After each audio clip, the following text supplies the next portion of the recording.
तो आज हम लोग पढ़ने वाले इकोनॉमी, जिसका हम लोग दूसरा चैप्टर पढ़ेंगे, जिसका नाम है राज्य एवं राष्ट्र की आय। तो इसमें हम लोगों को 6 चीज पढ़ने की जरूरत है: कुल घरेलू उत्पाद, कुल राष्ट्रीय उत्पाद, शुद्ध राष्ट्रीय उत्पाद और फिर कुल राष्ट्रीय आय। तो उससे पहले हम लोग ये पढ़ेंगे राज्य घरेलू उत्पाद, जिसके 2 प्रकार होते हैं। बिल्कुल ही आसान और सिंपल तरीका है इसको समझने का।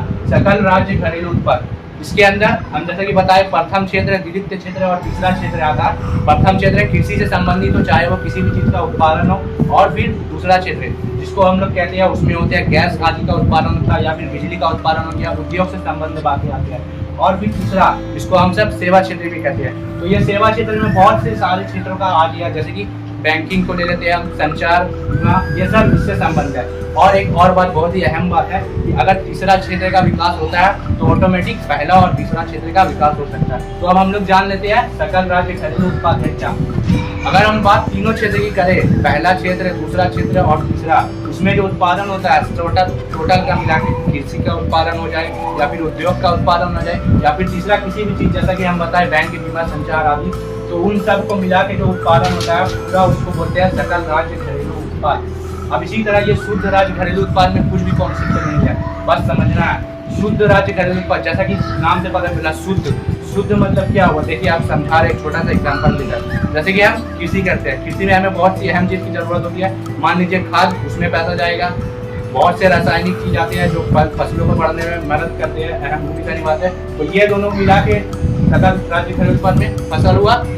और फिर यहाँ जो हम लोग इस्तेमाल किए खाद उर्वरक या फिर मशीन की हम लोग मरम्मत कराते हैं, जैसे कि हल जोतने के लिए क्या चाहिए, ट्रैक्टर। अगर उसका इंजन खराब हो गया तो हमें उसकी मरम्मत करानी पड़ेगी। अगर उन सब का पैसा निकाल कर खर्च कर दिया जाए और फिर सब जोड़ा जाए तो ये शुद्ध राज्य घरेलू उत्पाद हो गया। बिल्कुल आसान भाषा में समझ लीजिए। और फिर अब हम लोग आते हैं कुल घरेलू उत्पाद, जिसको अंग्रेजी में ग्रॉस डोमेस्टिक प्रोडक्ट कहते हैं। अब इसको समझिए, किसी भी देश के अंदर, भौगोलिक क्षेत्र के अंदर, एक वर्ष के अंदर यानी कि एक साल के अंदर उत्पादित सभी वस्तुओं और सेवाओं का मौद्रिक मूल्य कुल घरेलू उत्पाद रहता है। ये विदेशी से संबंध नहीं रखता, यानी कि ये सिर्फ इंडिया में ऐसा कॉन्सेप्ट है, इसका विदेशी से कोई संबंध नहीं। तो ये हो गया कुल घरेलू उत्पाद। और सब में वही बात है, एक साल के अंदर, बात को ध्यान दीजिएगा। अब यहाँ आया कुल राष्ट्र उत्पाद, तो इसका अंग्रेजी में हो गया ग्रॉस नेशनल प्रोडक्ट। ये भी बहुत आसान है, उसी की तरह है। किसी भी देश के भौगोलिक क्षेत्र या फिर हम राज्य मान सकते हैं, किसी भी देश के एक राज्य के अंदर एक साल के अंदर उत्पादित सभी वस्तुओं और सेवाओं का, आसान भाषा में समझ लीजिए, किसी भी वस्तु या सेवा का मौद्रिक मूल्य यानी कि बाजार मूल्य निर्धारित होता है, जिसको हम कुल राष्ट्रीय उत्पाद कहते हैं। अभी इसमें ध्यान देने वाली एक बात है कि कुल राष्ट्रीय उत्पाद, जो कि हम बोल रहे हैं, जिसका अंग्रेजी बोले ग्रॉस नेशनल प्रोडक्ट, तो इसमें ध्यान देने वाली बात है, ठीक है। और फिर शुद्ध राष्ट्रीय उत्पाद, जैसा कि हम यहाँ भी आपको बता चुके हैं, शुद्ध राज्य घरेलू उत्पाद, ये भी बिल्कुल वैसा ही है, शुद्ध राष्ट्रीय उत्पाद।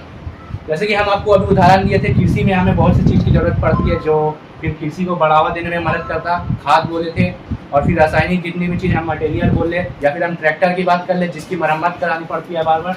तो फिर जितना हमारे पास, मान लीजिए 500 का हमारा प्रॉफिट हुआ, और फिर हमें इसमें से लॉस भी तो कुछ जरूर लगा होगा। वही लॉस लगने के बाद, जो घटाने के बाद, मान लीजिए हमारा 450 गया, तो ये उस हिसाब से शुद्ध हो गया। जो लॉस लगा हम उसको किनारे कर देंगे। वैसे ही यहाँ पे है शुद्ध राष्ट्र उत्पाद, जितना हमें लॉस लगा उसको घटाने के बाद जितना हमें प्रॉफिट आया पक्का पक्की, तो उसको हम शुद्ध राष्ट्र उत्पाद कहते हैं। और उसी तरह लास्ट बचा है कुल राष्ट्र आय।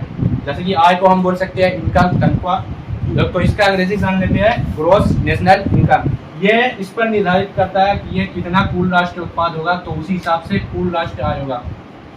बिल्कुल आपको नाम से, जैसे कि हम बताए, कुल राष्ट्र उत्पाद किसी भी एक देश के राज्य के अंदर हम बोल सकते हैं, एक साल के अंदर जितना भी चीज उत्पादन हुआ, चाहे वो किसी भी क्षेत्र से संबंध हो, प्रथम क्षेत्र हो, दूसरा क्षेत्र हो या फिर तीसरा, तो फिर कुल राष्ट्र आय, तो इनकम, उत्पादन जितना होगा उसी हिसाब से इनकम होगा।